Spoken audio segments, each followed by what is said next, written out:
Buenas tardes a todas y todos.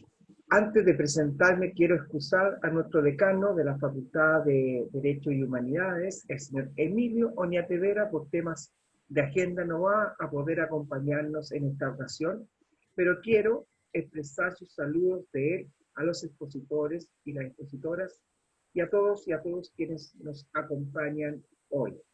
Mi nombre es Hugo Covarrubias, trabajador social y docente de la Facultad de Derecho y Humanidades de la Universidad Central, y hoy tengo el privilegio de moderar este conversatorio dedicado a la presentación del libro titulado "Siete propuestas para la nueva Constitución de Chile", recientemente publicado por el sello editorial de la Universidad Santiago de Chile y editado por Tomás Jordán y Pamela Figueroa.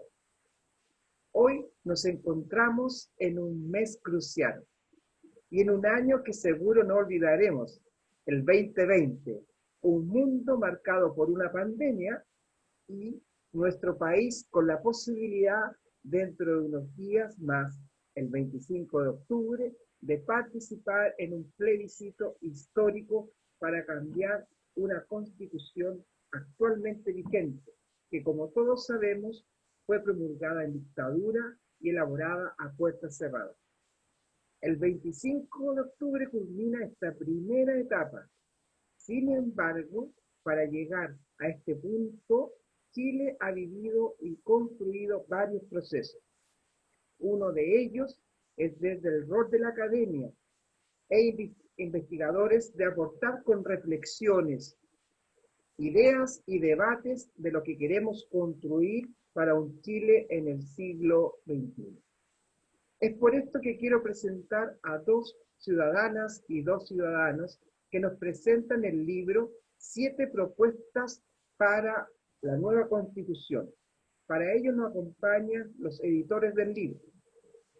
Quiero presentar primero, ahí la veo, ¿cierto? A Pamela Figueroa Rubio.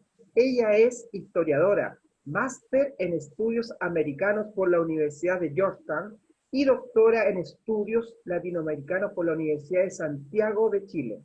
Entre diversas funciones públicas, lideró el proceso constituyente desarrollado por la expresidenta Michelle Bachelet desde la Dirección de Estudios de la Secretaría General de la Presidencia y formó parte de la mesa técnica del proceso constituyente. Bienvenida, Pamela. También nos acompaña Tomás Jordán Díaz, abogado y politólogo de la Universidad de Chile, máster en Derecho Constitucional por la Universidad Autónoma de Barcelona. Entre otras funciones públicas, fue coordinador general del proceso constituyente desarrollado por la expresidenta Bachelet y secretario ejecutivo de la Comisión Anticorrupción, Conflictos de Intereses y Tráfico de Influencias. Además, hoy día tenemos el privilegio, ¿cierto?, de contar para esta ocasión con dos de sus autores también de este libro. En primer lugar, quiero saludar y presentar a Carolina Mesa Prat. Ella es abogada, magíster en Derecho por la Universidad de Chile y máster en Políticas Públicas por la Universidad Pompeu Fabra de Barcelona. Entre otras funciones, trabajó como abogada de la División de Estudios del Ministerio Secretaría General de la Presidencia. Actualmente se desempeña como profesora de Derecho Constitucional en la Universidad Alberto Hurtado. También damos la bienvenida a Carolina. Y por último, ¿cierto?, nuestro dueño de casa, profesor José Ignacio Núñez. Él es abogado y magíster en Derecho Público por la Universidad Católica de Chile, máster en Filosofía del Derecho y doctor de Derecho por la Universidad Castilla-La Mancha, España. Entre otras de sus funciones, se desempeñó como asesor de la Dirección de Estudios de la Secretaría General de la Presidencia y actualmente es director del área de Derecho Público y del Magíster de Derecho Público de la Facultad de Derecho y Humanidades de la Universidad Central de Chile. Así que damos la bienvenida a nuestros cuatro invitados para este conversatorio, esta presentación del libro. Y como me toca este privilegio de moderar, quiero partir, ¿cierto?, por la modalidad va a ser así para todos nuestros invitados e invitadas. Perdón. Voy a partir con 4 preguntas dirigidas a cada uno de los autores, ¿cierto? Y de los editores. Luego de este espacio, que me contesten brevemente estas preguntas, también les pedimos a nuestros invitados y invitadas que nos acompañan hoy que pueden hacer sus preguntas en el chat y a quién va dirigida. Y yo después de esta presentación del libro, vamos y voy a tratar de leer todas las preguntas posibles para que se puedan ser, ¿cierto?, contestadas en este conversatorio. Bienvenidos a todos y a todas nuevamente. Quiero partir entonces con nuestra querida invitada de hoy, editora del libro, Pamela, y quería preguntar a usted la primera pregunta: ¿por qué es importante este libro y qué destacas de su contenido? ¿Y de qué se trata el capítulo que usted escribe? Bueno, muchas gracias a la Universidad Central, a la Facultad de Derecho de la Universidad Central por esta invitación, a Emilio Oñate, que no nos acompañó hoy día, a José Ignacio, a Hugo, que hoy día está coordinando este panel, por invitarnos a presentar nuestro libro, 7 propuestas para la nueva Constitución de Chile. Este es un libro bien importante porque creo que avanza dentro del debate constitucional, no solamente ya referirnos como a los mecanismos, al proceso en cómo vamos a definir si queremos o no una nueva constitución, sino que ya nos sitúa en el debate de cómo imaginamos esa nueva constitución, cuáles debieran ser los temas, los contenidos que es preciso abordar en ese debate constitucional. Y es un libro que además recoge lo que fueron los diálogos ciudadanos impulsados por la presidenta Michelle Bachelet el año 2016. Cuando tú nos presentabas, Hugo, dabas cuenta que los 4 autores que estamos en este seminario hoy día participamos de ese proceso constituyente, de la etapa participativa del proceso constituyente, tanto en su diseño como en su implementación. Y en ese proceso nosotros pudimos ver el gran interés que existía entre las ciudadanas y los ciudadanos de participar del debate constitucional. Durante el año 2016 se llevaron a cabo diversos diálogos ciudadanos, los que se conocieron como los encuentros locales autoconvocados, pero también cabildos a nivel provincial y regional, y en esos diálogos ya la ciudadanía fue bien clara en ciertos temas que son prioritarios para el debate constitucional. Y nosotros, a través de estas 7 propuestas, ¿ya?, lo que hicimos fue recoger el contenido de esos diálogos ciudadanos y a partir de esas propuestas que la ciudadanía hizo, elaborar propuestas concretas en torno al debate constitucional actual. Entonces, damos una cierta continuidad y recogemos la deliberación pública ciudadana para poder referirnos a estas materias. Y el texto aborda varias materias, desde el rol del Estado, los derechos sociales, participación ciudadana, pueblos indígenas, regionalización, Tribunal Constitucional, etcétera. Probablemente Tomás se va a referir un poco más a eso.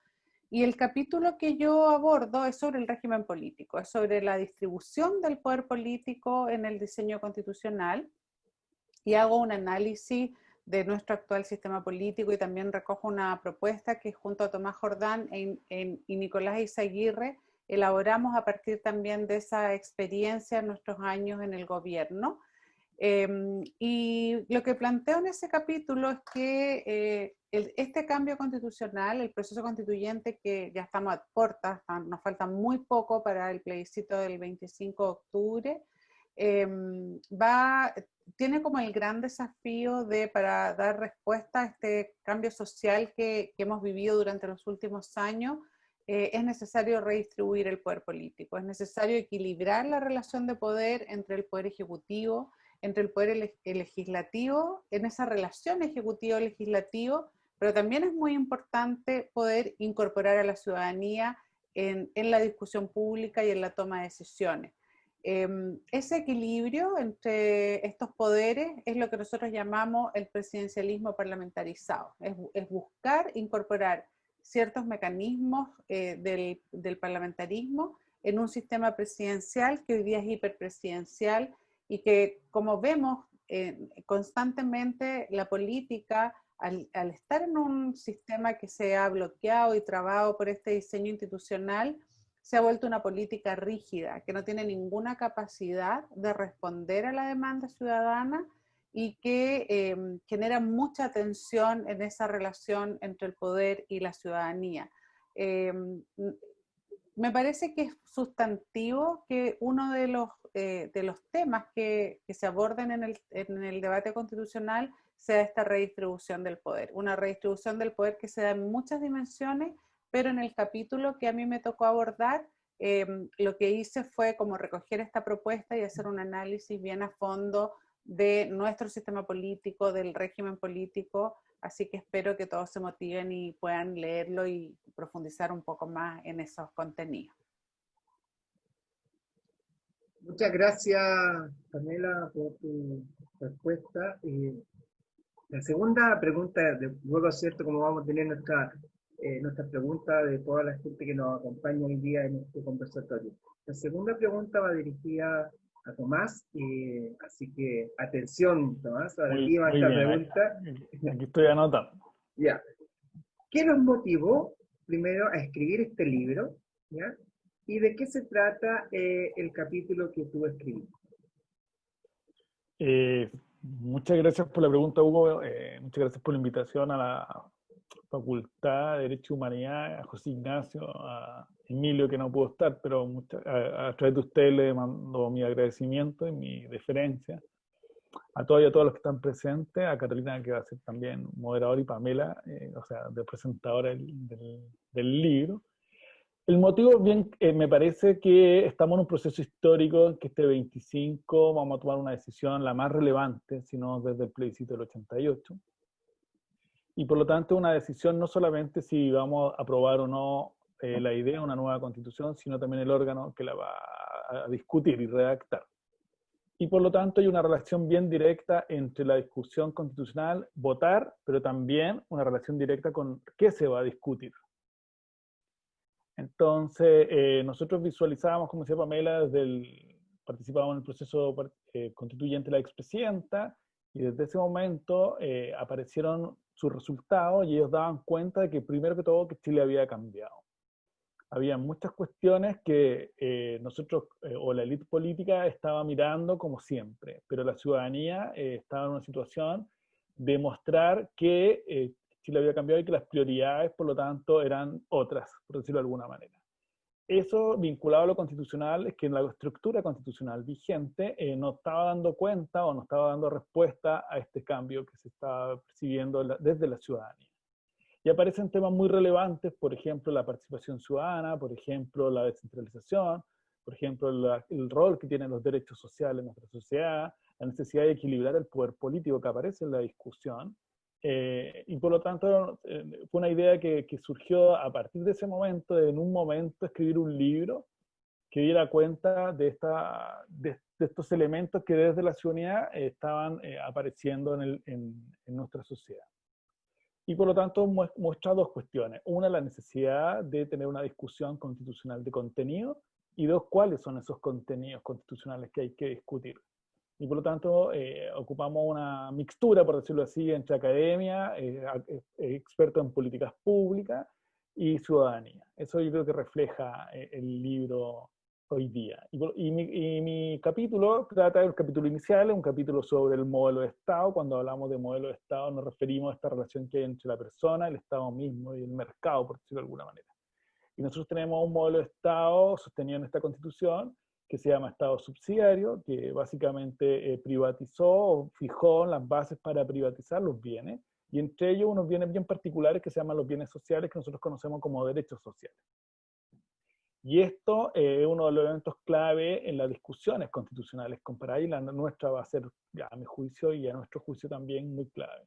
¿Por qué? Porque la pregunta es cómo queremos seguir distribuyendo estos bienes sociales. Si queremos que sigan únicamente bajo una lógica privatizadora, en la cual el Estado es subsidiario y por lo tanto residual, que solo interviene en aquellos casos en que los privados no tienen la facultad o la intención de participar, o vamos a tener una lógica mayor solidaridad y redistribución, que es lo que propone el libro, básicamente avanzar hacia un modelo en perspectiva social. ¿Qué significa en perspectiva social? Y con esto voy cerrando mi primera intervención, Hugo, tenemos un modelo clásico europeo que se llama Estado social. Y ese Estado social pone un rol fuerte en la provisión de los bienes sociales, estoy pensando en educación, salud, pensiones, en el Estado propiamente tal. ¿Okay? Pero nosotros nos enfocamos o nos encaminamos hacia una discusión en que en Chile hay distintas miradas. Pero hay una cuestión que es clave, que no podemos seguir manteniendo esta lógica subsidiaria. Por lo tanto, la perspectiva social es que cualquiera sea el modelo que nosotros quisiéramos adoptar, por ejemplo, plenamente estatal o mixtura de provisión estatal con privado, tiene que haber ciertos criterios rectores que orienten la discusión pública. Y esos son dos, que sean la redistribución y la solidaridad. Por lo tanto, poder avanzar hacia modelos legislativos, después si esto se consagrase en la Constitución, poder avanzar hacia modelos de políticas públicas y modelos legislativos en que la solidaridad sea permitida. ¿Por qué lo digo? Porque hasta el momento en las discusiones públicas, por ejemplo, cuando se discute la garantía explícita en salud en el auge en el gobierno del expresidente Lago, o cuando se discute una reforma de pensiones, ¿cuál es la traba? No se puede avanzar en ciertos fondos de compensación porque es inconstitucional. ¿Por qué? Porque privaría mi derecho de propiedad a la cotización, que es una cuenta individual. Pero eso es un modelo posible, no es el único modelo posible. Entonces nuestra Constitución hoy día traba, restringe la posibilidad de que existan otros modelos posibles de política pública. Y el modelo social, o en perspectiva social, lo que pretende es abrir la cancha para que otros modelos que tengan lógica solidaria y redistributiva tengan cabida en nuestro ordenamiento constitucional, que hasta el día de hoy no ha sido posible encaminarlo hacia allá. Y los ejemplos son bastante claros. Y en materia social está, por ejemplo, el único modelo posible en materia laboral es cuando se quiso legislar para que los sindicatos fueran los negociadores, se encontró inconstitucional. Eso me parece que es uno de los ejemplos tantos que podemos dar para discutir cómo esta lógica social, esta lógica ¿por qué los sindicatos? Porque los sindicatos representan a los trabajadores en las relaciones con los empleadores y un derecho típico de carácter social, la sindicalización, la negociación colectiva, la huelga.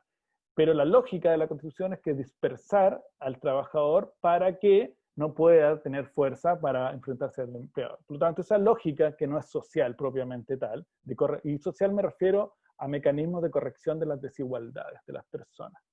Por eso que la solidaridad y la redistribución es importante por un lado, pero también, por ejemplo, que los trabajadores tengan la posibilidad de agruparse en sindicatos para poder negociar en mejor posición de equilibrio con su empleador, que es una lógica social porque le permite corregir sus condiciones laborales y por lo tanto corregir sus situaciones muchas veces precarias en muchas empresas. Eso en general, Hugo. Ay, qué buenas las dos primeras expositores. Dan ganas, yo digo, estoy diciendo, me dan ganas de opinar, me dan ganas de preguntar. Obviamente me invitaron acá a moderar. Así que, Y de tener el libro, eso también, ¿no? claro, y de leer De leerlo. y de leerlo. Sí, yo ya lo tengo, así que ya empecé a leer y es muy interesante. Muchas gracias, Pamela y Tomás, nuestros editores. Y ahora quiero preguntar a los que tenemos hoy día, ¿cierto? A nuestros a dos autores. Primero quiero partir con Carolina. Carolina, ¿estás por ahí? Ahí te veo. Sí. Ahí está. Gracias, Sí. Carolina. Atención, Carolina. Aquí viene tu pregunta. ¿Cuál es tu diagnóstico sobre la participación ciudadana en Chile y qué propuestas planteas en este libro? Vale, bueno, gracias Hugo por la pregunta y aprovecho gracias también a la Universidad Central por la invitación y a Tomás y la Pamela por invitarme a formar parte de este proyecto.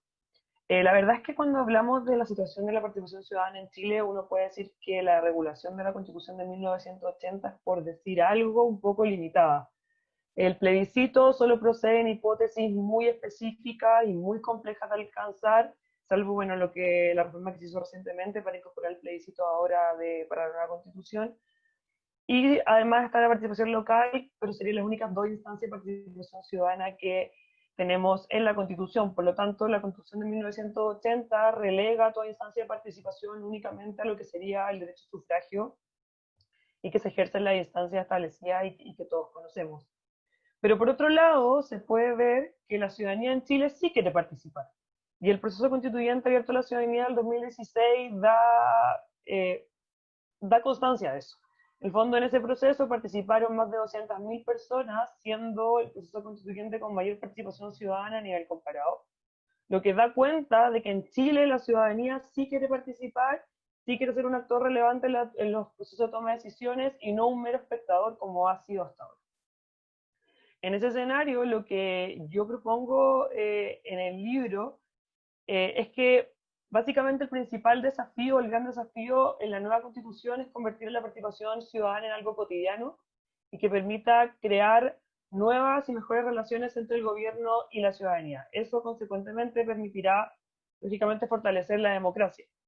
Para eso hay que incorporar mecanismos de democracia directa. Esa es una de las vías. ¿Qué mecanismos de democracia directa? Bueno, básicamente lo que la misma ciudadanía señaló en las bases ciudadanas del proceso constituyente. La iniciativa popular de ley, que es la facultad que tiene la ciudadanía de presentar proyectos de ley cumpliendo determinados requisitos, como por ejemplo un porcentaje del padrón electoral y una serie de formalidades que se deben cumplir. Por otro lado, el plebiscito, que debe aparecer como una salida institucional para los conflictos, es decir, que sea en realidad una herramienta que se puede usar en nuestra democracia, no como ocurre hasta el día de hoy, y también como mecanismo activador de procesos de cambio constitucional en los términos que se incorporó recientemente. En tercer lugar, también podemos incorporar mecanismos de participación en políticas públicas que busquen complementar lo que se hizo el año 2011 con la ley 20.500, como consultas populares, cabildo y otra serie de instancias de participación que permitan a la ciudadanía involucrarse en cada una de las etapas y en los procesos de toma de decisiones. Obviamente todas estas instancias deben venir con su respectiva devolución para que sirvan también como mecanismo de rendición de cuentas o contabilidad. Y por último, también creo que es relevante que la participación ciudadana esté en la Constitución como un principio, como un derecho, que es algo que también salió en las bases ciudadanas el año 2016, y eso es algo que también se encuentra en la experiencia comparada. España, por ejemplo, contempla en su Constitución el derecho de la ciudadanía de participar en los asuntos públicos. Y hay países como Colombia o Uruguay que contemplan una serie de mecanismos de democracia directa en la Constitución, los cuales siempre van a estar contribuyendo a fortalecer la democracia y a mejorar la relación entre la persona, el Estado y la sociedad civil. Muchas gracias, Carolina. Está muy interesante esto, la primera ronda, ¿cierto?, de la pregunta para después partir con las preguntas que están haciendo nuestros y nuestras invitadas en este conversatorio. Y la última pregunta para el autor también que participa en este libro, va para José Ignacio. Está por ahí José Ignacio, ya está ahí conectado y atento. Y la pregunta es imprescindible el Tribunal Constitucional? Acá estoy, Hugo. Muchas gracias. Muchas gracias a todos los que hoy día nos acompañan, especialmente a Pamela y Tomás por tener la virtuosa idea de elaborar este libro, y a todos los otros autores que participan, pero por razones de espacio y tiempo no es posible que estemos todos presentes. Y por eso hemos ido efectuando estas presentaciones, haciendo de a poco, turnándonos para ir presentando nuestros capítulos y los aportes que hemos efectuado.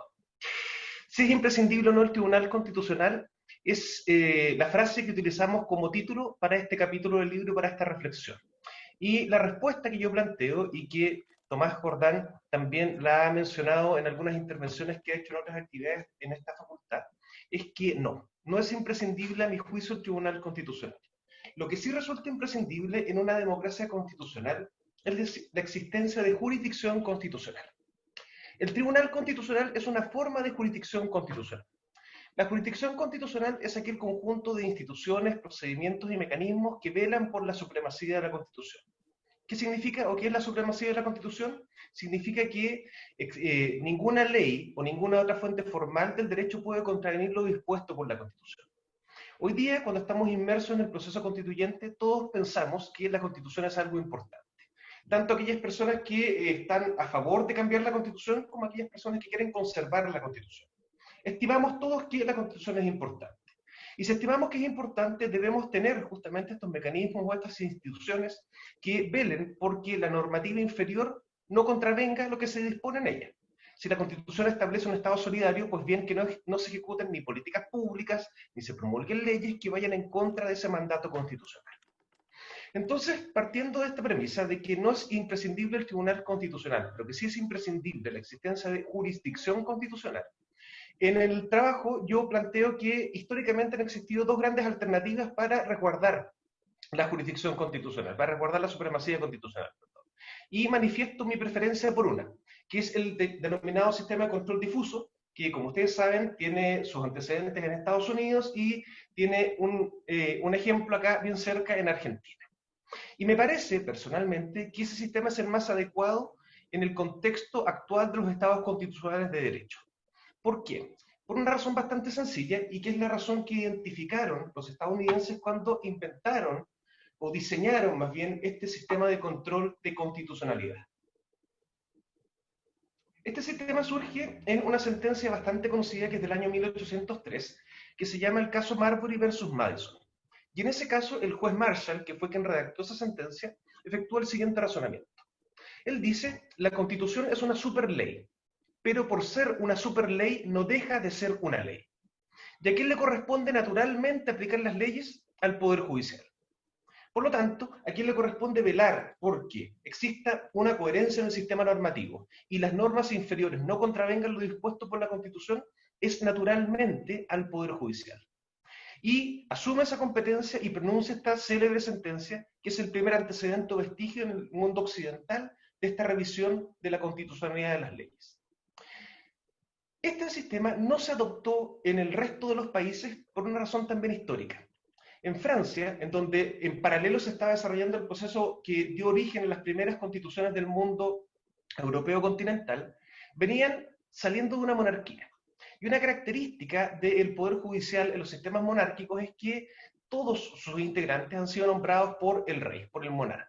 Por lo tanto, se temía que los miembros o integrantes del Poder Judicial pudiesen deberle fidelidad al monarca y mediante su actividad o sus decisiones tomar decisiones o adoptar resoluciones que fuesen contrarias al espíritu y al sentido de la revolución.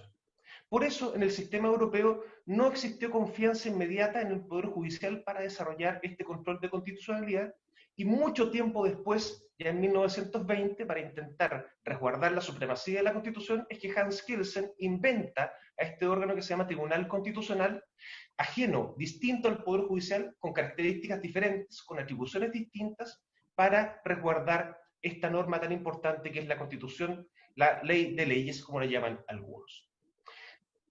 Por esa razón en particular, porque es más espontáneo, porque es más lógico, y por otras razones que podemos discutir o conversar más adelante, que no las quiero revelar ahora porque estaría siendo el spoiler de nuestro propio libro, y la idea es que ustedes se motiven a leerlo y que lo adquieran y que lo difundan y después conversen acerca de él. Por varias razones más me parece que es adecuada una jurisdicción constitucional difusa por sobre un control concentrado o la existencia de un tribunal constitucional.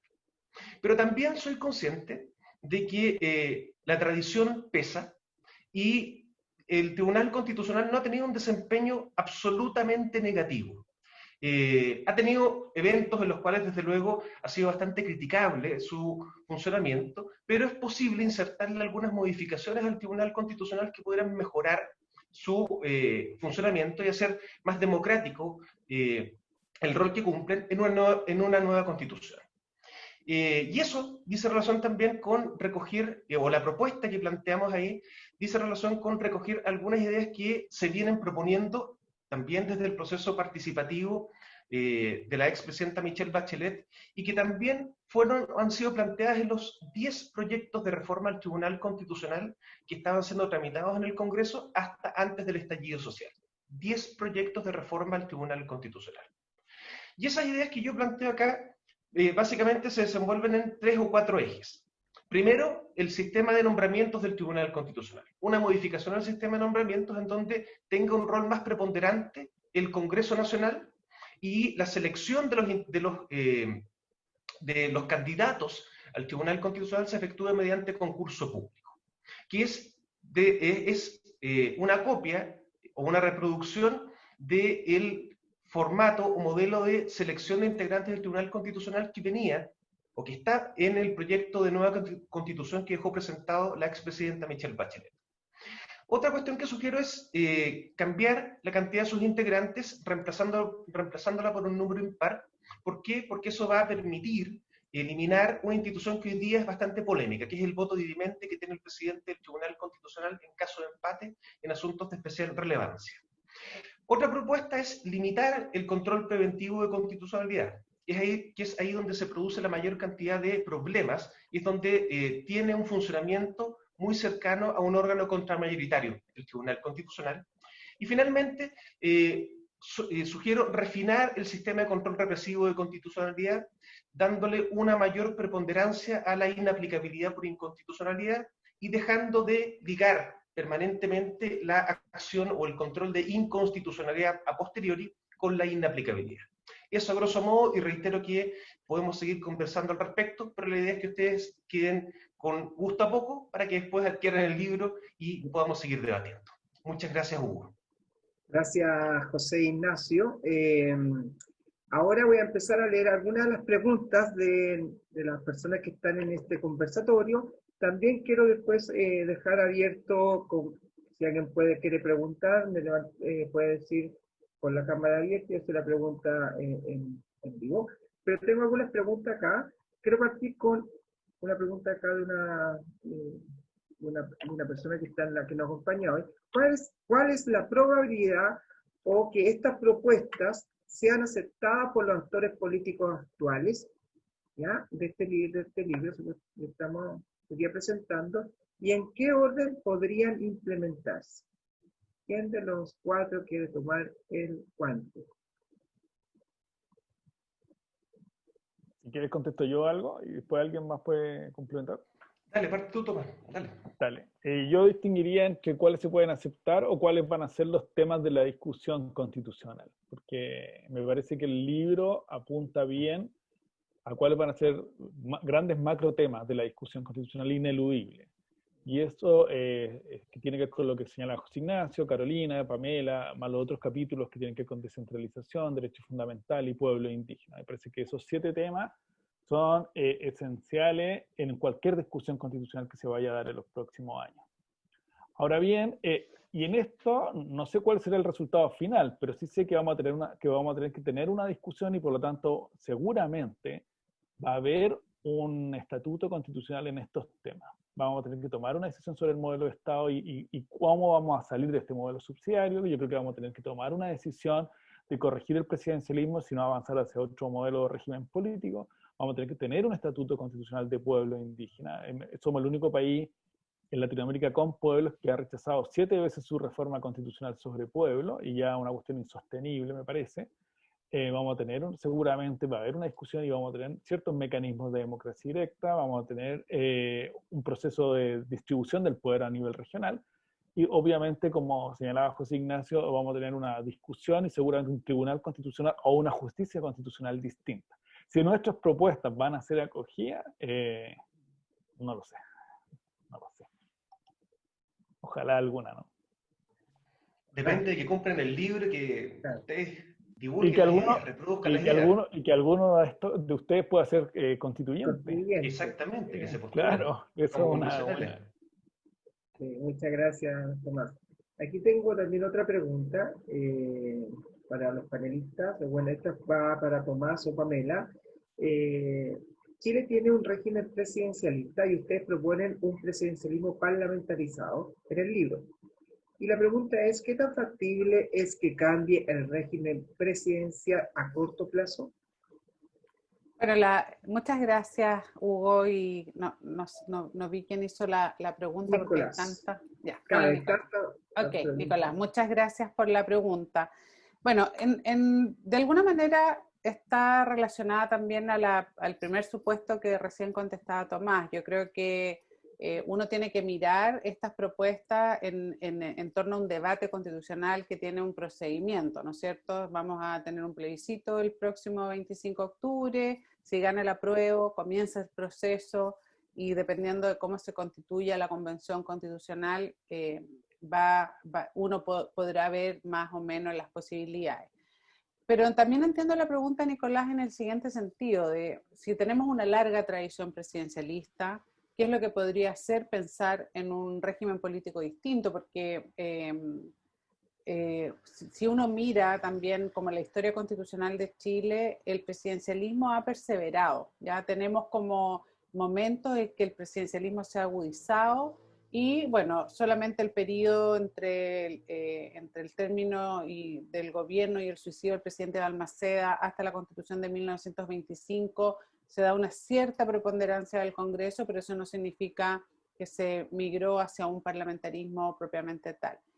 Entonces, por eso nuestra propuesta va más bien por disminuir el poder presidencial que existe en Chile, porque Chile es un régimen presidencial, pero es hiperpresidencialista, ¿ya? Porque el presidente de la República no solamente tiene las facultades propias de los presidencialismos, sino que también tiene iniciativa exclusiva, que son temas que se fueron agudizando en la Constitución del 80, la Constitución del 25, tiene poder de veto, tiene una influencia muy importante, pero ese hiperpresidencialismo se da en un contexto que es adverso para el desarrollo de ese poder presidencial, porque tenemos un Congreso que representa un sistema de partidos que cada vez es más fragmentado y desinstitucionalizado. Y yo creo que es uno de los principales como tópicos a mirar para poder como pensar, diseñar, dibujar un régimen político. Nosotros tenemos un sistema de partidos que históricamente ha sido muy fuerte, ¿sabes? Como en las primeras características democráticas de Chile, ya hacia fines del siglo XIX, principios del siglo XX, Chile tenía un sistema de partidos que era oligárquico, pero era competitivo entre sí. Y ese sistema de partidos se fortaleció, se institucionalizó, pero luego de la dictadura, ya como la Constitución del 80 es muy antipartido, es muy antipolítica, ya el sistema de partido actual le ha costado mucho volver a institucionalizarse, a tener una raíz social. Y hoy día el sistema de partidos tiende más bien a la fragmentación y probablemente a la polarización, ¿ya? Nosotros estamos en un momento en que el sistema de partidos está en una situación muy compleja. Y por eso la propuesta de parlamentarizar el presidencialismo chileno implica ya una visión bien sistémica que también aborda el sistema electoral y el sistema de partido como ejes para fortalecer el régimen político. Entonces, como es complejo pensar en un parlamentarismo por esta diversidad de partidos, por este sistema multipartidista fragmentado, lo que nosotros creemos que para poder dar mayor gobernabilidad a nuestra democracia, lo que se debe hacer es, en términos de la distribución de las funciones, de las atribuciones del Poder Ejecutivo y Legislativo, equilibrar, generar mecanismos que permitan colaborar, que generen incentivos de colaboración y sobre todo incorporar también a la ciudadanía como un factor importante en el diseño institucional. Eso porque obviamente lo explicaba Carolina, ella lo desarrolla bastante bien en su capítulo. La participación ciudadana es un factor sustantivo de las democracias hoy día. Las democracias representativas, si no se arropan con mecanismos de participación y deliberación, van a seguir en esta crisis. Esa es una crisis de la representación que no solo en Chile, América Latina, en el mundo, ¿ya? Entonces, un mecanismo de fortalecer la democracia es la participación ciudadana. Entonces, un régimen político que implique un mayor equilibrio entre poder ejecutivo y legislativo y que incorpore la ciudadanía, nos parece que es bastante viable. Y de hecho, el análisis que nosotros hacemos es en relación al sistema actual, ¿ya? Yo creo que el presidencialismo ya está empezando como a hacerse complejo para todas las fuerzas políticas, porque ningún gobierno, no solamente porque está hoy día gobernando el presidente Piñera, probablemente cualquier presidente se habría encontrado con este sistema que está totalmente bloqueado y trabado por este diseño institucional que no permite implementar los programas de los gobiernos que ganan. Gracias, Pamela. Muy interesante tu respuesta. Y aquí voy a tener preguntas, porque tengo muchas preguntas. Ya en el chat está toda la gente ahí participando. Esta pregunta va dirigida a Carolina. ¿Cómo pueden compatibilizarse la participación ciudadana con ciertas decisiones que pueden violentar los derechos fundamentales? En el caso de Uruguay, se rechazó derogar la ley de amnistía. Eso consolida la impunidad de los delitos de lesa humanidad. Carolina. Gracias, Hugo, por la pregunta. Una muy, muy buena pregunta. La verdad es que en este caso lo que hay que entender es que la participación ciudadana no es algo que vaya como aislado, sino que se incorpora como parte de un sistema y dentro de un sistema político que es un todo bastante complejo con una serie de de elementos y de instancias, tal como lo comentaba Pamela. Esto no es que vamos a hablar de una democracia una democracia directa, sino que tenemos que oxigenar la democracia representativa que tenemos con mecanismos de participación ciudadana. En ese sentido, Chile tiene una serie de tratados internacionales ratificados en materia de derechos humanos, los cuales van a seguir vigentes con la entrada en vigencia de la nueva Constitución cuando esto ocurra. Por lo tanto, hay ciertas materias las cuales estos tratados internacionales sí van a tener algo que decir y vamos a tener que compatibilizar qué es lo que ocurre con la instancia de participación ciudadana y con todas estas obligaciones que el Estado de Chile tiene en materia de derechos humanos y particularmente en delitos de lesa humanidad. Muchas gracias, Carolina. Y aquí tengo otra pregunta también. Nos dice, para los panelistas, los cambios más relevantes necesitan de mayorías. ¿Por qué si siguen los cortapisos del Tribunal Constitucional o los quórum? Pareciera que muy poco se podría hacer. Profesor José Ignacio, creo que esa pregunta va dirigida a usted. Gracias, Hugo. Muy buena la pregunta. Excelente pregunta. Pero hay que tener en consideración una cosa. Esas cortapisas están actualmente vigentes en esta Constitución. Y la existencia de esas cortapisas es justamente uno de la serie de los argumentos que hoy día se esgrimen para decir que es necesario cambiar la Constitución. Incluso tiempo atrás, cuando esta posibilidad no se vislumbraba, muchas personas decían que la válvula de escape para evitar los enclaves autoritarios o el legado de la dictadura en la Constitución y en las leyes que también fueron heredadas de la dictadura, pasaba por eliminar, por ejemplo, o suprimir las leyes orgánicas constitucionales, suprimir el control preventivo de constitucionalidad al que están sometidos estas normas y cambiar algunos elementos de funcionamiento del Tribunal Constitucional. Entonces, esa preocupación no debe ser perdida de vista en el proceso constituyente. Es una preocupación que está vigente en esta Constitución, pero debemos tenerla en cuenta para diseñar el sistema institucional y específicamente el sistema normativo en la nueva Constitución. Y eso pasa por reorganizar el sistema de fuentes formales del derecho. Yo no creo, sinceramente, que se vaya a modificar los distintos tipos de leyes que existen en la Constitución. Yo no creo que en el proceso exista una eliminación o una supresión de las leyes orgánicas constitucionales y de las leyes de quórum calificado. Es más, yo creo que van a ser muy necesarias. ¿Por qué? Porque ya sabemos que para que se incorporen elementos de la nueva Constitución, debe existir un acuerdo de 2/3 de los miembros de la Convención, de los y las integrantes de la Convención. Pero eso no significa, y por eso es muy importante, reitero la pregunta que se formuló, eso no significa que todo otro asunto no regulado en la Constitución, o que no alcance los 2/3 para integrarse a esta hoja en blanco, quede abandonado a una ley simple. Seguramente dentro de las transacciones que van a desarrollar las distintas fuerzas políticas presentes en la Convención, se va a negociar que algunos elementos queden en el texto de la Constitución y que otros queden en la ley, pero no en una ley simple, sino que en una ley que requiera para su modificación un quórum distinto. Pero también tengo la impresión de que ese quórum distinto no va a ser el quórum de los 4/7 de los diputados y senadores en ejercicio que existe hoy día, y tampoco estoy seguro de que vaya a existir un Congreso bicameral como el que existe hoy día. Y también creo que dentro de los trámites de esas leyes de quórum agravado, creo que tampoco se va a establecer un control preventivo de constitucionalidad de las leyes como acontece hoy día, que son justamente los elementos que petrifican el sistema normativo actualmente vigente y que regulan temas tan sensibles como la seguridad social, como la educación, en definitiva la satisfacción de derechos básicos y derechos sociales, económicos y culturales.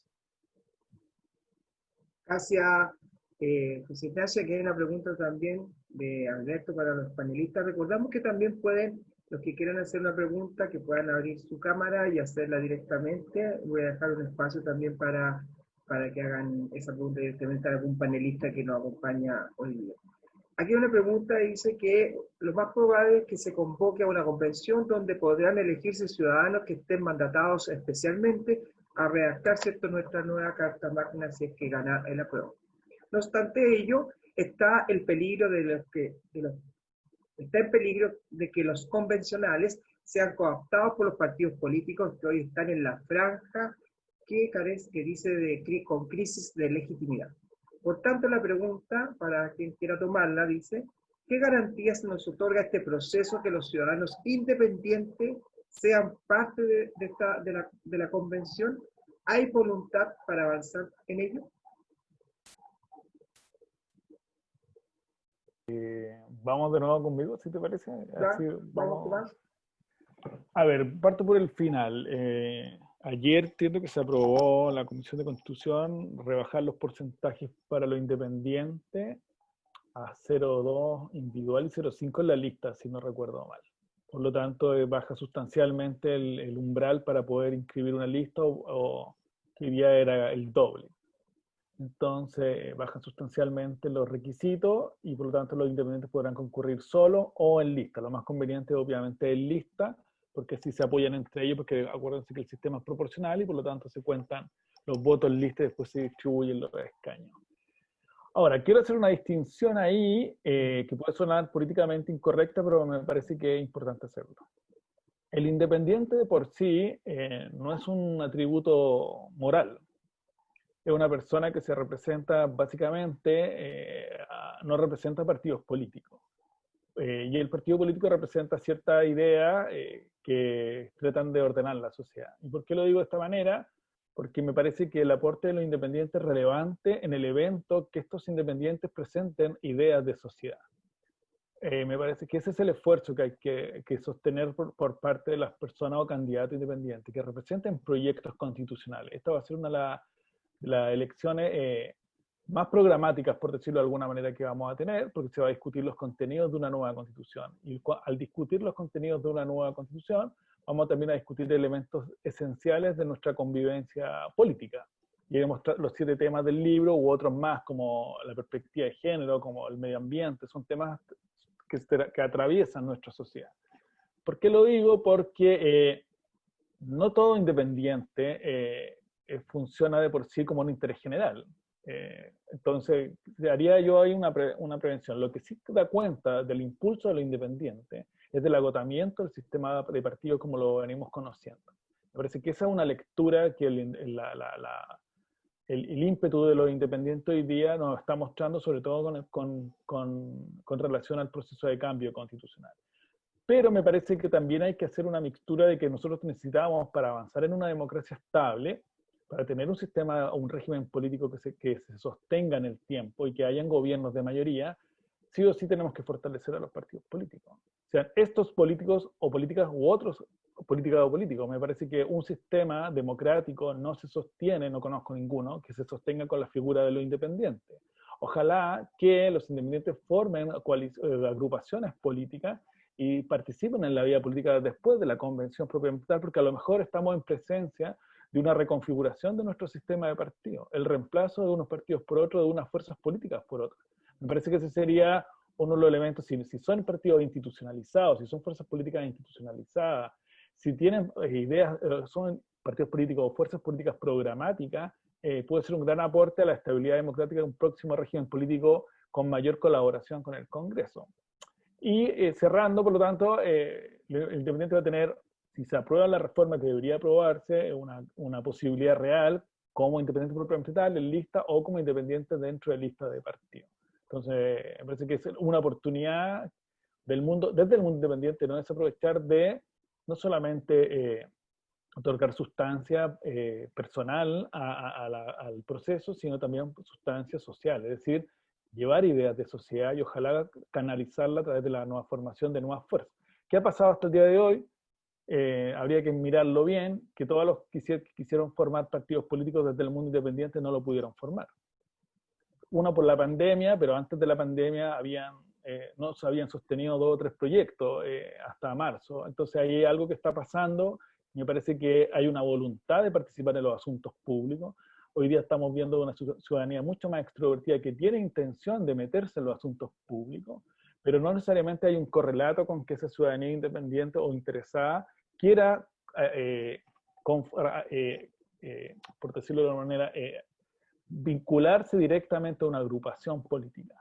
Y ahí, insisto, y con esto cierro, si no se produce esa confluencia entre independiente y nuevas fuerzas políticas, o renovar ciertos partidos políticos que ya estén, vamos a tener un sistema que es uno de los riesgos de los sistemas políticos, que tenga pura individualidad en el Congreso, que ya existe, o sea, va a tener una hiperindividualidad en los próximos congresos, no solo en la convención, y por lo tanto es un sistema que está condenado a la inestabilidad. Y puede que suene políticamente correcto, pero creo que se entienda al fondo de que está en esta respuesta. Perfecto. Sí, muy bien. Gracias, Tomás. ¿Alguno de los invitados quiere agregar algo más? Pamela, Carolina, José Ignacio. Sí, a mí me gustaría. Creo que el tema de los independientes es un tema bien importante y que ha surgido mucho en el debate hoy día, sobre todo por lo que varias de las preguntas han ido mencionando, que es la crisis de legitimidad de los partidos políticos. La crisis de legitimidad es de los partidos, pero también de muchas instituciones públicas, ¿ya? Y yo creo que hay otro problema que tenemos en la sociedad chilena, que además esa crisis de legitimidad se da en bajos niveles de confianza interpersonal. Hay muchos estudios que muestran que no solamente los chilenos hemos perdido la confianza en las instituciones, sino que entre nosotros mismos, ¿ya? De alguna manera, y probablemente todo este ciclo de democracia con economía neoliberal nos ha formado en principios muy individualistas, y eso también ha desarmado el tejido social, como decía Tomás. O sea, es importante también visualizar eso, porque no significa que solamente el reemplazo si uno entiende independiente como persona no militante de partido político, eso no necesariamente significa que una persona, por no ser militante, logre representar como el desafío, el sentir que tiene la sociedad chilena hoy día. La Convención Constitucional es un espacio de elección muy distinto al Congreso, a los consejeros regionales, porque es una instancia única que tiene como único objetivo redactar un texto constitucional que luego va a ser ratificado por la ciudadanía a través de un plebiscito. Entonces también eso es interesante señalar, porque la Convención Constitucional es un espacio interesante para que los independientes participen. Creo que es muy importante que personas no militantes que representan otros mundos de la sociedad chilena participen. Y probablemente van a estar mucho más incentivados a participar, porque como no es una instancia política permanente, porque en general los movimientos sociales no es que quieran estar en la representación, lo que quieren es promover demandas para incidir en la toma de decisiones.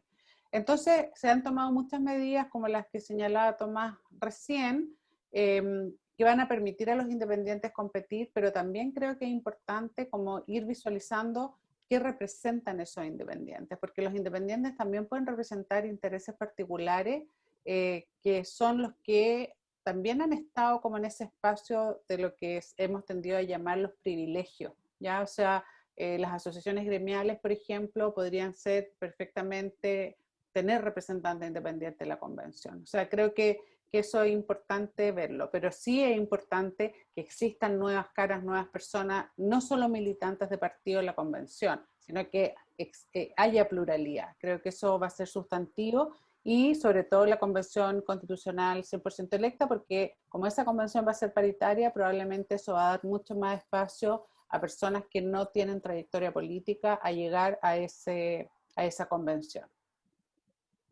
Gracias, Pamela. Carolina, ¿quieres comentar, agregar algo más a esa pregunta? No, solamente agregar un poco lo que señalaba Pamela, que en eso también de la falta de legitimidad de las instituciones, el rol de la participación ciudadana viene justamente a hacer eso. O sea, lo que nosotros buscamos es relegitimar el sistema político, y cómo hacemos eso, acercando a la ciudadanía al mismo. O sea, hoy día tenemos partidos políticos con baja legitimidad, un Congreso con muy baja legitimidad, medios de comunicación con baja legitimidad. Entonces, es lo que decía la Pamela, es una baja legitimidad generalizada, y la participación ciudadana y el acceso a la información a través de medios de comunicación plurales van a jugar un rol sumamente relevante en esto. Si nosotros queremos una ciudadanía activa, necesitamos tener todo un sistema que permita a esta ciudadanía activa, no solamente en instancias electorales, sino en otras instancias que se vayan dando durante las políticas públicas y durante los procesos en general. Sí, ahí me gustaría complementar, Hugo, siguiendo a Pamela y Carolina. Creo que es tan o más relevante que la convención incorpore mecanismos de participación incidente, y que la ciudadanía vaya participando junto con los convencionales durante el proceso para hacer presente su demanda, para que se produzca el efecto de canalización de demanda ciudadana. Gracias. José Ignacio. Bien poco que agregar porque, bueno, las tres intervenciones han sido súper certeras y agudas. Solamente una cosa, a propósito de la participación y de los independientes. Yo quisiera subrayar una idea que planteó Tomás. Independiente no es bueno por sí mismo y no debe ser interpretado como llaneros solitarios. Independientes en la convención, pero organizados y con propuestas. Y dentro de esas propuestas, vinculándolo con lo que mencionó Carolina a propósito de la participación, es necesario que estemos muy pendientes de cuáles van a ser las propuestas que van a plantear los programas que cada grupo que se va a postular en la convención está proponiendo. Porque recordemos, la convención para acordar las normas requiere lograr un quórum de 2/3. Y si cada uno va por su lado y representa sus intereses particulares o sus propios intereses, va a ser imposible lograr este gran acuerdo o pacto que es la Constitución. Muchas gracias. Voy a invitar a Alberto que también que pueda hacer su pregunta con el micrófono para los panelistas. Adelante, Alberto.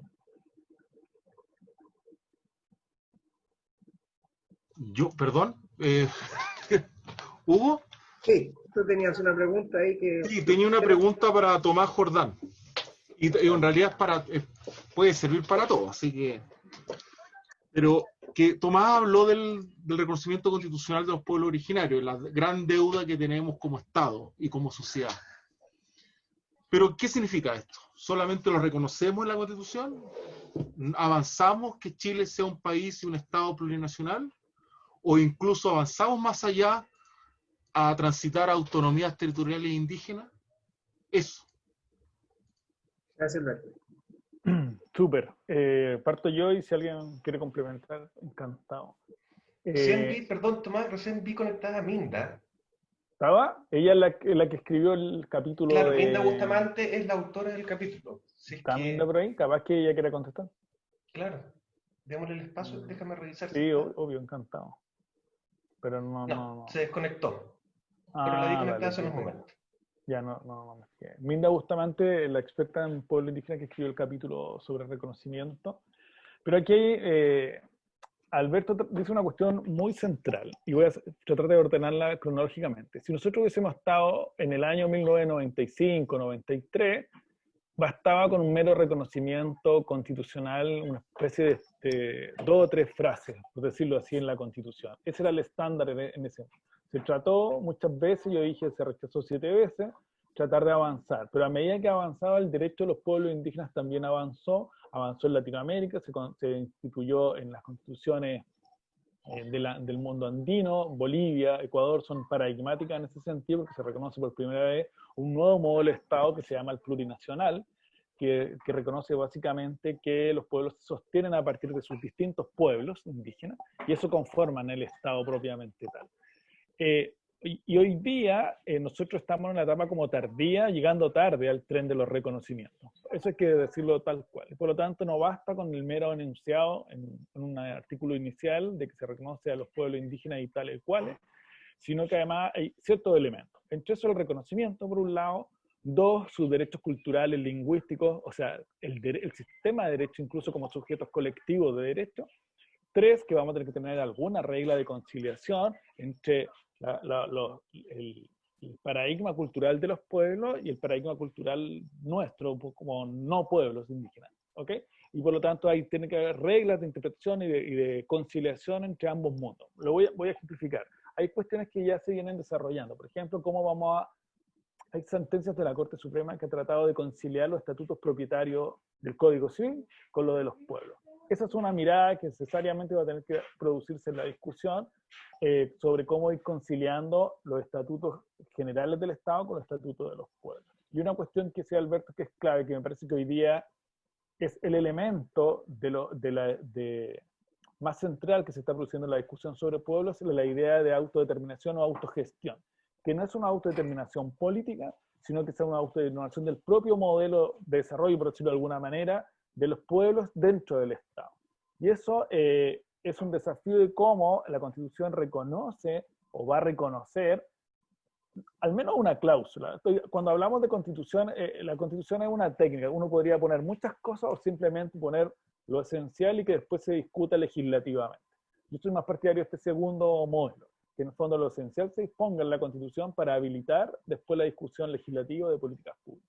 Pero sí es insoslayable que haya una discusión y ojalá una consagración de la autogestión de los pueblos, de que puedan desarrollarse con el apoyo y la promoción y el deber de promoción y fomento por parte del Estado de sus propios modelos, que no necesariamente son los mismos a nuestra cabeza, que no pertenecemos a los pueblos. Me parece que esos son los elementos, al menos, básicos de un estatuto constitucional de pueblo. No sé si he contestado a Alberto en ese sentido, y no sé si alguien quiere agregar algo. Vale, muchas gracias. Si alguien más quiere hacer una pregunta ahora, con la cámara encendida, ¿algún expositor? Por acá. Perfecto. Juan Pablo. Adelante, Juan Pablo. Bienvenido. Bueno, saludo a todos los participantes y una especial felicitación a los autores y editores. Mire, mi pregunta es básicamente la siguiente.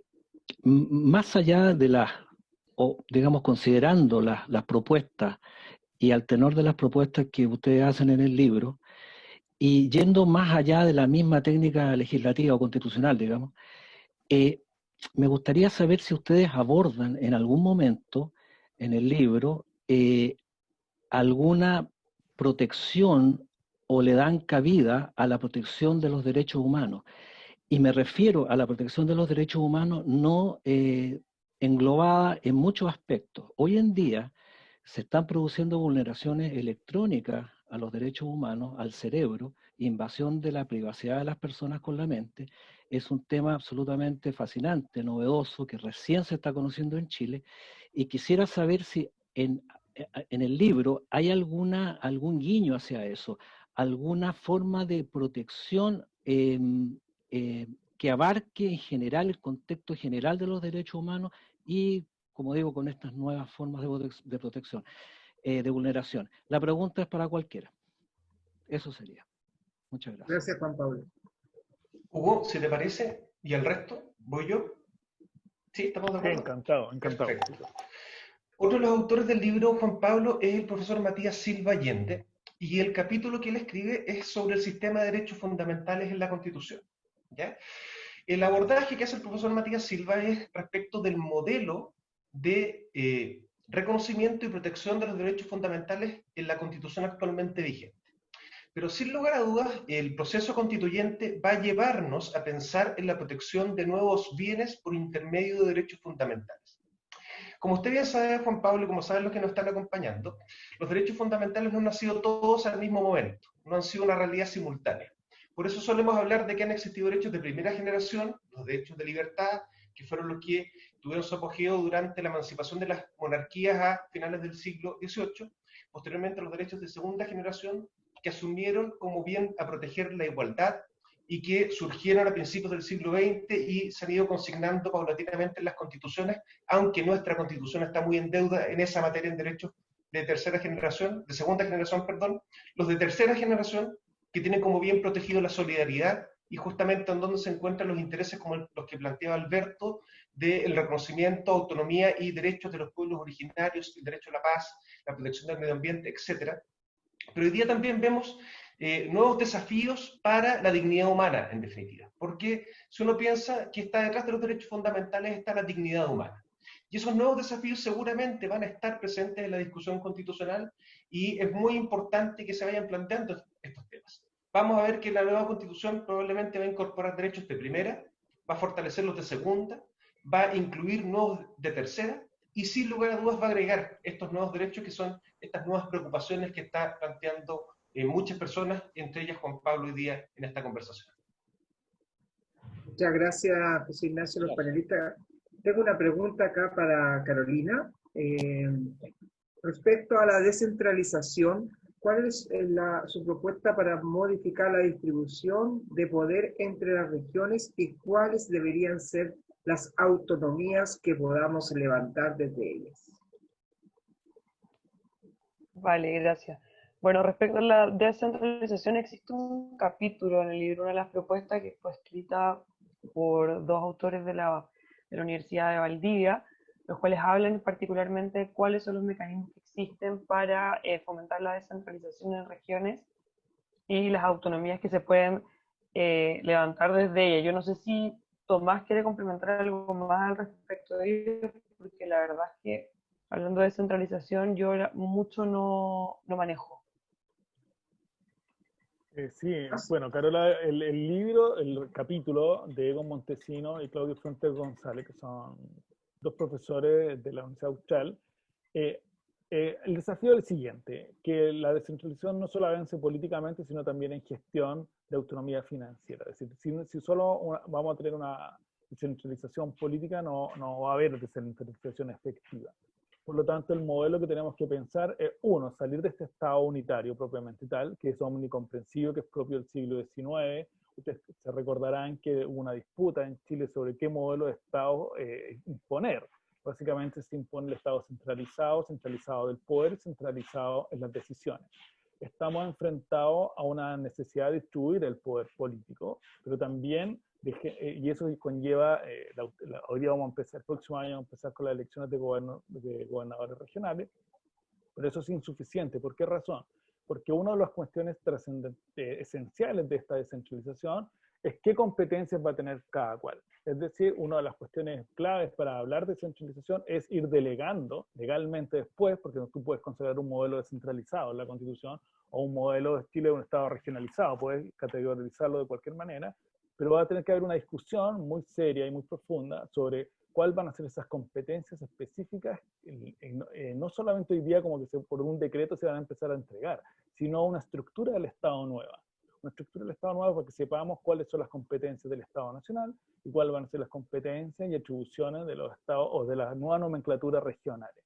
Y en eso, y cierro con esto reiterando una cuestión, si no hay autonomía financiera o por lo menos un modelo que le permita autogestionarse, muy difícil porque en el fondo va a tener un poder político, pero que no puede llevar a cabo políticas públicas regionales sin que tenga atribuciones concretas para poder mejorar la calidad de vida de las personas que viven en esas regiones o como se terminen denominando las zonas geográficas.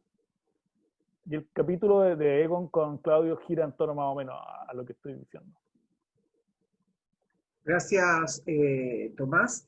¿Algún invitado también de esta sala que quiera formular alguna otra pregunta o continúo leyendo una pregunta que tengo acá para los panelistas?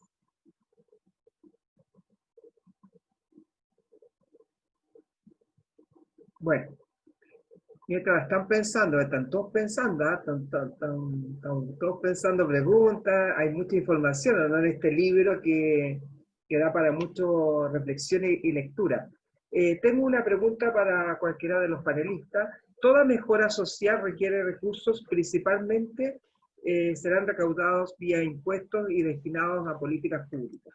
¿De qué manera se pueden incrementar la recaudación de impuestos sin que genere una estampida en inversionistas quizás con la nueva Constitución? ¿Si les parece? Tomás, ¿quieres Sí, tú? no, dale tú, no, sí. Ya. O Carolina, la Pamela, ¿no? Bien, existe o está permanentemente el fantasma dentro de la discusión pública de que el cambio constitucional va a producir una estampida de los inversionistas, una fuga de capitales, que prácticamente en términos económicos se nos viene un apocalipsis aún peor que la pandemia, porque se nos van a venir las otras 6 plagas que restan a esta plaga que es el coronavirus o el COVID-19, ¿verdad? Pero hoy día se publicó una información de que durante los últimos meses se ha incrementado la inversión extranjera en Chile. ¿Y cuál es el diagnóstico o cuál es la hipótesis que yo tengo al respecto y que en realidad no es una hipótesis formulada únicamente por mi persona, sino que lo hemos conversado en varias oportunidades precisamente con el profesor Tomás Jordán, con Carolina y con Pamela? Lo que produce esta incertidumbre en los mercados es justamente esta permanente tensión o impulso por cambiar la Constitución y que no ha sido resuelto. Esta permanente idea de cambiar la Constitución. Eso es lo que produce lo que llamamos en términos jurídicos la incerteza jurídica o la incertidumbre en los mercados. En cambio, si es que este proceso se conduce como debe conducirse, en paz, se desarrolla con normalidad y llegamos a una carta fundamental que sea aprobada en el plebiscito de salida y que por lo tanto esté dotada de legitimidad, esa incertidumbre va a disminuir y los inversionistas van a saber cuáles van a ser las reglas que van a regular la cancha en el futuro y por lo tanto los mercados van a tender a estabilizarse. Entonces yo no sé si es necesario subir los impuestos, eso lo tendrá que responder un economista, pero yo creo que la economía se va a fortalecer y no se va a debilitar con una nueva constitución. El debilitamiento de la economía, los temores, están en este proceso de tira y afloja, en que no se sabe si va a seguir vigente esta constitución. Pero una vez instalada una nueva constitución, esa incertidumbre va a desaparecer y los mercados van a estabilizarse, creo yo. Sí, complementando lo de José Ignacio, si me permiten, me acuerdo haber leído una columna muy larga en CIPER de un economista apellido Goya, que hacía una comparación entre los distintos procesos constituyentes y su economía. Y de los últimos 50 años era su estudio. Y la economía o se mantenían igual o mejoraban por los procesos constituyentes. Por lo tanto, uno podría previsualizar que al menos no se va a empeorar y por lo menos tenemos reglas, van a haber reglas claras de futuro. Nuestro gran problema es que hemos disputado las reglas constitucionales los últimos 40 años. La pregunta es, ¿no sería mejor tener reglas claras para todos y tener los próximos 40 años abocados a la discusión de las políticas públicas, que es lo que realmente hacen los estados democráticos estables y que tienden al desarrollo? Me parece que es indudable que lo segundo es mejor que lo primero. Gracias por la pregunta. Interesante la pregunta, porque también ahí quiero ver también un poco que con respecto a la participación ciudadana, me llegó otra pregunta. ¿Cómo ves? Porque con la ley 20.500, ¿cierto?, de la ley de participación ciudadana, Carolina, si ha influido o no en una real participación en estos últimos años, y cómo ves tú también la participación de la ciudadanía en este plebiscito, entendiendo que hemos tenido también una baja de las votaciones en las elecciones anteriores. Vale. Mira, respecto a los datos de la ley 20.500, bueno, es la instancia de participación en políticas públicas y ha sido la principal que se generó o que se ha generado en los últimos años, además de, bueno, de la etapa participativa del proceso constituyente en su momento. De todas maneras es un aporte y aumentó la participación ciudadana, pero creo que es un punto de partida. De ahí hay mucho más a desarrollar y mucho más donde avanzar y donde profundizar los mecanismos de participación ciudadana en la sociedad civil. Y respecto a lo que ocurre con la votación del plebiscito, yo creo, y creo que estamos, o sea, no sé la verdad, pero la percepción que yo tengo es que la votación va a ser bastante masiva, comparativamente hablando a lo que teníamos o que lo que tuvimos en los últimos periodos electorales, desde que el voto se volvió voluntario, la baja fue brutal en todas las elecciones, y yo creo que la tendencia es a que durante este plebiscito va a ser mayor a la que habíamos tenido desde que se instauró el voto voluntario. Por lo tanto, creo que por primera vez vamos a tener una votación un poco más masiva por la convocatoria que se ha hecho, por la amplia convocatoria, pero también hay que tener en consideración todo el contexto de la pandemia, que eso claramente puede ser un desincentivo a la participación en muchos sectores. Pero bueno, yo creo que eso no debería afectar lo que dijo alguna vez el presidente del Cervel en su momento, que ir al supermercado es más peligroso que ir a votar. Creo que eso se aplica totalmente, y tomando las medidas de seguridad necesarias y los resguardos, no debería haber problema para asistir a los locales de votación el día que corresponda y que la votación sea histórica en todo sentido. Muchas gracias, Carolina, y a los panelistas. Quiero dejar estos últimos 3 minutos a cada uno por si quieren decir algo más con respecto al libro que nos están presentando, también a incentivar a los que estamos acá, ¿cierto?, a participar en este hito importante en democracia, ¿cierto?, el 25 de octubre. Y quiero partir con Pamela para que pueda dar algunas palabras de cierre, y de antemano agradecer a todos y a todas sus preguntas. Traté de abarcar a todos y a todas. Bueno, muchas gracias, Hugo, y quiero aprovechar esta como cierre para agradecer a todos los que han participado con excelentes preguntas, desafiante, interesante. Creo que motivó mucho el debate. Hay muchos temas abiertos, además, que tenemos que seguir trabajando. Y bueno, los quiero invitar a dos cosas. Lo primero, a votar el 25 de octubre. Como bien decía recién Carolina, hay muchas preguntas que se han hecho. La única manera de lograr retomar la confianza con nuestras instituciones, relegitimar nuestra democracia, es participando. Yo creo que esta es un momento histórico, es una coyuntura histórica en nuestro país, se nos abre una ventana de posibilidad de hacer los cambios de una manera institucional y democrática. Todos estos cambios que la sociedad chilena quiere, este es el momento de poder abrir esa ventana, y eso es el plebiscito del 25 de octubre. Y segundo, obviamente los invito a obtener el libro, a leerlo, a comentarlo, a distribuirlo, porque la mejor manera de empoderarnos como ciudadanos es teniendo conocimiento, leyendo, aprendiendo y teniendo opinión. Así que eso, muchas gracias por la invitación. Gracias, Pamela. Vamos a ir ahora a Tomás, después Carolina y después José Luis. Sí, muy breve. Muchas gracias por la invitación, muchas gracias por estar acá, por estar interesado y interesada en el libro, en el proceso constitucional. Algunos han sido alumnos del magíster, otros del curso de formación, así que le agradezco mucho su interés. Vuelvo a reiterar lo que señalaba en un comienzo, un proceso, lo decía Pamela, histórico, tan equivalente como al plebiscito del 88, en un sentido de que nuestro futuro se juega ahí, y también equivalente en los miedos y que existen, que están dando vuelta. Se nos ha dicho muchas veces que los cambios son para peor, pero los cambios sociales, si se hacen con reglas claras como este se va a llevar a cabo, si se hacen en paz, como decía José Ignacio, lo único que nos puede restar es que va a ser un camino hacia un modelo de constitución mejor, que sea más inclusivo, que corrija los defectos de la actual y que nos permita tener, por lo tanto, un pacto constitucional, que es lo que estamos en deuda los últimos 40 o más años. Un pacto constitucional, es decir, un acuerdo político-jurídico en que la sociedad plural que somos hoy día tenga cabida y que podamos llevar a cabo proyectos políticos diferentes y que esos sean y tengan cabida y sean posibles. No que un proyecto político sea inconstitucional porque no responde a lo que la Constitución dice propiamente. Me parece que ese es un desafío de futuro, es un desafío en que nosotros y nosotras los que estamos acá estamos llamados a ser parte de eso. Es una generación, nos tocó una generación bien particular, vamos a ser parte de un cambio constitucional, es decir, una vez por generación nos tocará y nos tocó a nosotros. Así que bienvenido a este proceso y que voten el 25.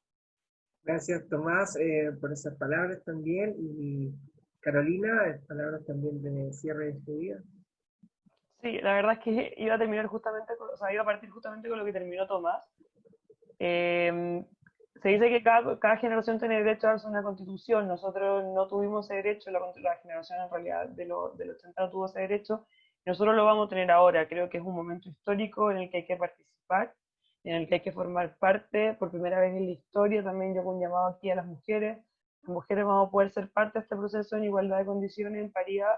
Tanto la Constitución del 33 como la del 25 no tuvieron participación femenina. La del 80 tuvo 2 mujeres constituyentes, si no me equivoco, o muy pocas. Y por primera vez ahora, si es que gana la convención constituyente, va a ser paritaria y las mujeres vamos a estar representadas en igualdad. Y creo que eso es sumamente importante. Y también, bueno, los invito a todos a leerse el libro, porque necesitamos que también estemos todos informados para que podamos participar activamente y sepamos qué es lo que estamos debatiendo, qué es lo que estamos votando y qué es lo que queremos y cómo podemos lograr este acuerdo que va a ser esta nueva constitución y este proceso que se va a iniciar el 25 de octubre. Y bueno, muchas gracias a la Universidad Central por esta invitación nueva. Gracias, Carolina. También reiterar antes de dar el último cierre a José Ignacio, las felicitaciones que nos están llegando en el chat a todos y a todas que están con nosotros hoy día en esta sala virtual, y felicitarlos, le están llegando muchas felicitaciones a ustedes por este tremendo aporte a la sociedad chilena. José Ignacio. Muchas gracias, Hugo. Muy brevemente, 3 cosas. La primera, ¿dónde pueden adquirir el libro? Actualmente se está vendiendo en línea y se puede adquirir en versión impresa y en versión en línea, en versión online para descargar, en www.editorialusach.cl. Ustedes ingresan a ese sitio y ustedes eligen, e incluso se puede consultar también en línea el libro en ese sitio web. Segundo, lean el libro Los invitamos a leer el libro. Ha sido una obra que fue elaborada con mucho empeño, pero también con mucho cariño. Y la invitación a leerlo no solamente por eso, sino porque al leer, al informarnos, podemos tomar decisiones más libres y podemos contribuir también para que el resto adopte decisiones en libertad. La invitación a leer el libro no es para que ustedes aprendan más solamente ustedes y se conviertan en eruditos o eruditas. Es para que ustedes sean capaces también de despejar las dudas, las inquietudes y de invitar a participar a otras personas en el proceso constituyente. Y la tercera cosa, simplemente recordarles que aunque el 25 de octubre el voto es jurídicamente voluntario, es decir, si usted no va a votar, no pasa nada, en el sentido de que no va a llegarle a una situación de juzgado de policía local, no va a tener que presentar una excusa, no va a tener que conseguirse a alguien que le ayude a eludir una multa. En ese sentido el voto es voluntario. Pero en términos morales, en términos éticos, si usted quiere a su país, si usted quiere lo mejor para su familia, si a usted le interesa el futuro de sus hijos o de su descendencia, es moralmente obligatorio ir a votar. La decisión, como lo dijeron Pamela, Tomás y Carolina, es la más importante desde el retorno a la democracia y no solamente va a surtir efecto en el futuro inmediato. Todas las elecciones son importantes, pero surten efecto durante poco tiempo. La elección presidencial surte efecto durante 4 años, la de senadores durante 8 años. Una constitución está llamada a durar mucho más tiempo, por lo tanto, esa decisión es mucho más importante. Muchas gracias, Hugo, por tu moderación. Muchas gracias a todos los que están acompañándonos el día de hoy. Muchas gracias por mi parte, saludar y haber tenido este privilegio de moderar esta presentación del libro. Muy agradecido a los panelistas y a todos los que nos acompañaron hoy. Les deseamos una buena noche ya, buenas noches y nos vemos el 25 de octubre. Hasta luego, muchas gracias.